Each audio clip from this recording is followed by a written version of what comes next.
Hi everyone. दोस्तों, आप सभी को मेरा नमस्कार। दोस्तों, आज के इस वीडियो में हम एक ऐसे हेल्थ प्रॉब्लम के बारे में बताएंगे जो कि आप सभी लोग अगर इस वीडियो को ध्यान से देखते हैं तो निश्चित ही भारत सरकार की जो सोच है कि 2025 में टीबी मुक्त भारत बनाना, तो निश्चित ही सपना साकार होगी और हमारा भारत टीबी मुक्त रहेगा। तो आज के इस वीडियो में हम बताएंगे टीबी के कितने लक्षण हैं और वह कौन कौन से स्टेज हैं टीबी में, उस पर भी हम बताएंगे। और टीबी में कौन कौन सी दवाइयाँ दी जाती है, टीबी बीमारियों से हम कैसे बचें, उसमें प्रिवेंशन में हम क्या करें, उसकी निदान क्या है और उसका प्रॉपर इलाज क्या है। और मैं आज के इस वीडियो में मैं ये भी बताऊंगा कि टीबी के बैक्टीरिया दिखने में कैसा रहता है और उस बैक्टीरिया से मैं रूबरू कराऊंगा, कैसे हमारा शरीर कमज़ोर हो जाता है और कैसे धीरे धीरे हम लोग अगर लापरवाही करते हैं तो टीबी एक साधारण इलाज एक मेजर कॉम्प्लिकेशन में बदल जाता है, जिसके वजह से लोगों की जानें चली जाती है। दोस्तों, शायद आपको याद होगा कि जब टीबी किसी को होता था तो लोगों की जानें चल जाती थी, जब इसकी पूरी तरह से इलाज नहीं था। तो टीबी का नाम सुनते ही लोग डर जाते थे, भयभीत हो जाते थे, घबरा जाते थे। और घबराना भी लाजमी है, क्योंकि इलाज नहीं था, लोगों की जान जाना स्वाभाविक थी। लेकिन अब हम सभी लोगों को डरने की ज़रूरत नहीं है, क्योंकि अब इलाज बहुत ही सरल और बहुत ही आसान है। दोस्तों, हमारा जो साइंटिस्ट है, हमारा जो वैज्ञानिक है, हमारा जो मेडिकल साइंस है, काफ़ी आगे बढ़ चुकी है। आप जानते हैं कि दवाइयाँ, आप सर में दर्द होता है 6 सेकेंड में आपकी दर्द आराम होता है, पेट में गैस बनता है, कुछ ही सेकेंडों में आपकी गैस की समस्या दूर होती है। इस तरह से हमारा जो हेल्थ पर जो हमारा मेडिकल साइंस काम कर रही है, काफ़ी सक्रिय रूप में काम कर रही है। खैर छोड़िए, इन बातों को हम ले चलते हैं और जानते हैं टीबी के बारे में। दोस्तों, टीबी के लक्षण के बारे में पहले जान लेते हैं। और टीबी लक्षण छोड़ दें, पहले हम जानते हैं टीबी क्या है। दोस्तों, टीबी एक संक्रामक रोग है जिसको हम इंग्लिश में इन्फेक्शन डिजीज़ कहते हैं। टीबी को हम एयरबॉर्न डिजीज़ भी कहते हैं, क्योंकि यह हवा द्वारा लोगों को फैलता है। टीबी एक माइक्रोबैक्टीरियम ट्यूबरकुलोसिस नाम की बैक्टीरिया के कारण टीबी होता है।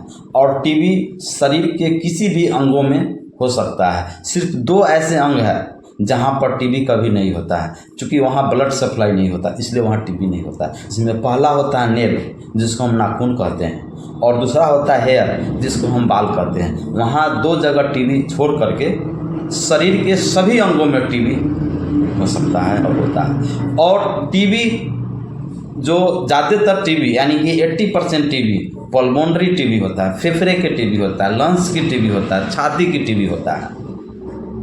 ठीक है, तो टीबी के लक्षण क्या है, हम कैसे पहचानेंगे कि इस रोगी को टीबी है या फिर हमें टीबी है या फिर टीबी नहीं है।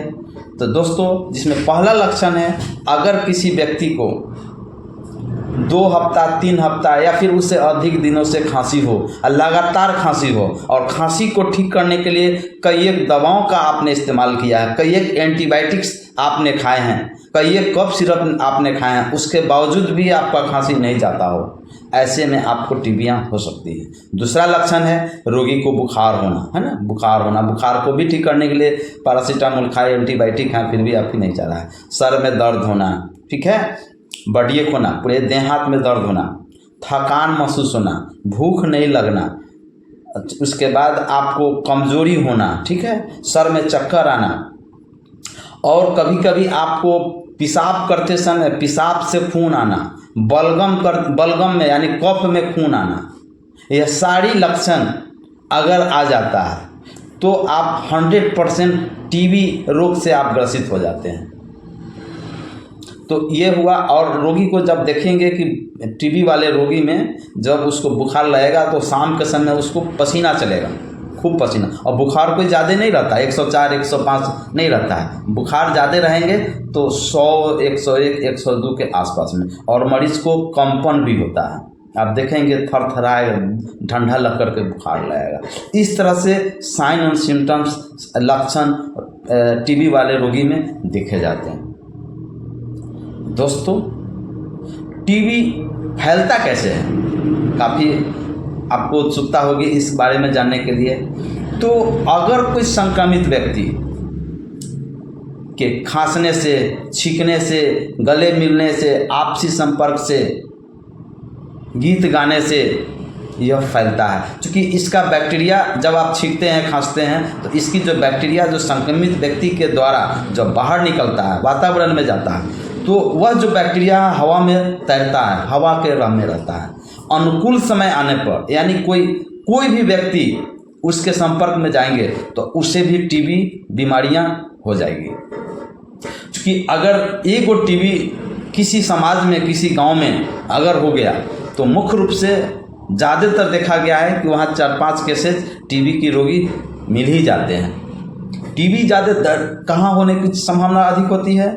स्लम एरिया, घनी आबादी, लोगों की पॉपुलेशन अधिक होता है, लोग ज़्यादातर झुग्गी झपड़ी में रहते हैं और अपना प्रॉपर हाइजीन का मेंटेन नहीं करना, जागरूकता की अभाव होना, ठीक है, और पढ़ाई यानी शिक्षा की कमी होना, इस सारी वजह से टीबी वहाँ होने की संभावना अधिक देखा जाता है। दोस्तों, टीबी के कितने स्टेज की बात करें? फर्स्ट स्टेज क्या है, सेकेंड स्टेज क्या है और थर्ड स्टेज क्या है?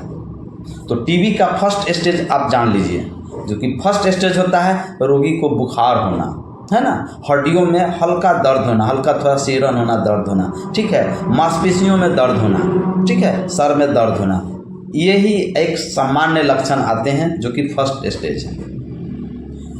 टीबी के सेकेंड स्टेज की बात करें तो सेकेंड स्टेज में रोगी का आवाज़ मोटा हो जाता है। आप देखेंगे कि बोलेंगे तो मोटा साउंड निकलेगा, मोटा आवाज़ निकलेगा।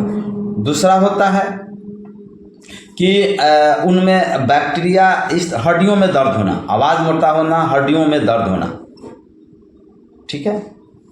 और तीसरा होता है कि रोगी को आप देखेंगे कि शरीर उसका कमज़ोर हो जाता है, उसका पर जो बैक्टीरिया होता है, बैक्टीरिया की संख्या, यानी जो माइक्रोबैक्टीरियम जो ट्यूबरकुलोसिस होता है, जो बैक्टीरिया होता है उसकी संख्या का इंक्रीज करना, डेवलप करना, उनकी संख्या का अधिक आपके शरीरों में बढ़ना, ये आपको सेकेंड स्टेज में आता है। थर्ड स्टेज की बात करें तो थर्ड स्टेज में रोगी को बलगम के साथ खून आना, आप देखेंगे जब भी कफ फेंकेगा रोगी तो उसमें खून आएगा, पेशाब करते समय पेशाब से खून आना, शरीर काफ़ी कमज़ोर हो जाना, भूख नहीं लगना, थकान होना, चिड़चिड़ापन होना, और आपका इम्यून सिस्टम बहुत सारा कमज़ोर हो जाता है। कारण क्या है कि थर्ड स्टेज में बैक्टीरिया इस पर इस तरह से हावी हो जाता है कि आपका शरीर को कमज़ोर बना देता है, यानी कि इम्यून सिस्टम काफ़ी कमज़ोर हो जाता है। ये आपको तीसरा स्टेज की हम बातें बता रहे थे। दोस्तों, इससे हम बचाव कैसे करें, काफ़ी महत्वपूर्ण है और आपको भी जानना चाहिए और आपको भी उत्सुकता होगी कि इससे हम कैसे बचें। तो नंबर पहला, बच्चों के जन्म से 1 महीने के अंदर या फिर जो भी हो 24 घंटों में, या फिर जो भी प्रक्रिया हो चुकी, आशा दीदी या आपको एएनएम दीदी के माध्यम से सरकार के जो अस्पतालें हैं, गवर्नमेंट हॉस्पिटल हैं, वहाँ पर ही आपको बीसीजी के टीका उपलब्ध होता है। अवश्य टीबी टीका लगाना चाहिए, यानी बीसीजी का टीका लगाना चाहिए। और दूसरी बात, अपने शरीर को कभी वीक नहीं होने दें, कमज़ोर नहीं होने दें, इम्यूनिटी को बूस्ट करते रहें, यानी कि हरी साग सब्जियाँ जो पोषक तत्व है भरपूर मात्रा में लें, बैलेंस डाइट लें।